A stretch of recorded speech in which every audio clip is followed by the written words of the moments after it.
Hello everyone, welcome to the Spurs News. First off, we're going to tell you how everybody is going to Twitter to fume this striker that talked badly about Mauricio Pochettino. We're going to show you some of these tweets. And then we're going to talk about how some people say that Daniel Levy should be knighted if he gets this through. Finally, today's video is about the goals that are going to be scored today in today's game, the score prediction and the lineup prediction. Let's spur our way to glory. Don't forget to like, subscribe, and share the video. Before we start, please remember that Darren Bent did say that Mauricio Pochettino isn't as good as even Rodgers.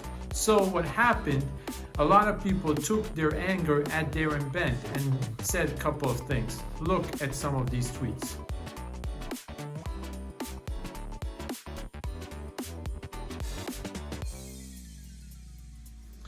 Now, at the Spurs News, we agree with the fans because Darren Bent is nobody. I don't know why he thinks he's a special player. He did play good for Spurs, but I mean, you shouldn't be saying stuff like that because you're just a clown, as they refer to him. And at the Spurs News, we only think he's part of a circus that is targeting this club for no particular reason at this moment when we have a lot of success. All right, then people are saying that Daniel Levy should be knighted for what if he strikes this deal with Inter Milan. He's looking to send both Danny Rose, who is forgotten of course, and Dele Alli, who's about to be forgotten, to Inter Milan to bring two of the players that we want. As we have spoken the whole summer about Skriniar, and of course Eriksen is available now, and a lot of people think that's a great deal. I honestly don't think this is an amazing deal. This could be an okay deal given the fact that Skriniar is a player that we really want. But Christian Eriksen, Christian Eriksen is a good player and we always thought he's a great player at the club. But I don't know how the wage structure is going to work out because he left the club for the money. So are we going to offer him the money that we were not offering him when he left? That's a big question mark. Let me know what you think about this. Now, as for the lineup, Mourinho did indicate that three players are going to miss this game, which are Lamela, of course, number one, because he has a problem. And then another big miss is going to be Ronguillon. And then the last miss is going to be Serge Aurier is the third player.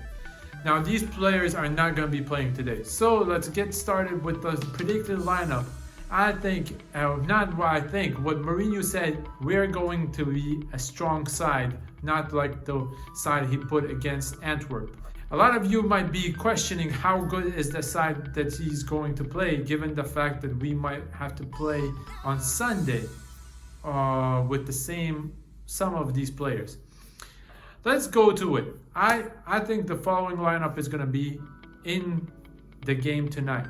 First off, it's going to be, of course, the French rooster, let's say Hugo Lloris, and then on the left hand side he has no choice but to play Ben Davies.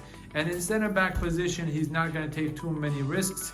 I think he's going to go for Alderweireld and maybe Sanchez, try to switch him up in the second half and bring in Dyer. I'm not too sure how much risk he wants to take in terms of that position, but it could be either way. So, and then right back position, he's gonna play Doherty because he has no other option at this moment. Now in the center of the park or in the midfield, I think he's gonna give some time to,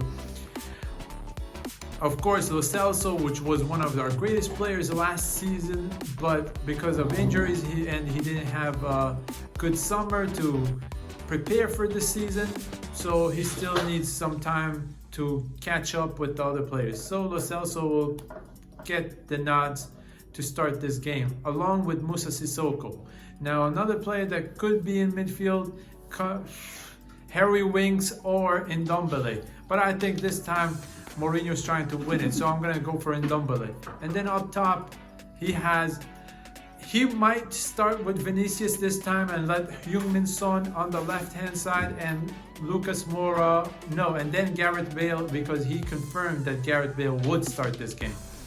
Now we would see Lucas Moura join in the second half, as he had spoken that Gareth Bale doesn't have 90 minutes in his legs yet.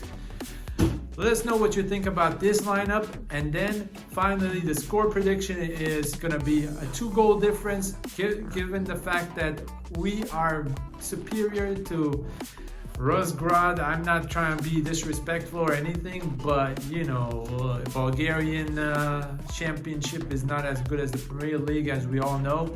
They are the best team in Bulgaria, not to take anything away from them, so they could give us a challenge, but we have players on the bench like Eriksen and Lucas Moura and Steven Bergwijn to come and change the game. And I would be disappointed if we didn't win this game. I'm saying a 2-goal difference just because we could concede a goal, given the fact that our defense is not as solid as we would like it to be. Thank you for watching the Spurs News. Don't forget to like, subscribe, and share the video. Have a great night and enjoy the game. Spurs News, tracking down every detail. Transfer news, every gossip, every finished move. Game predictions, analyzing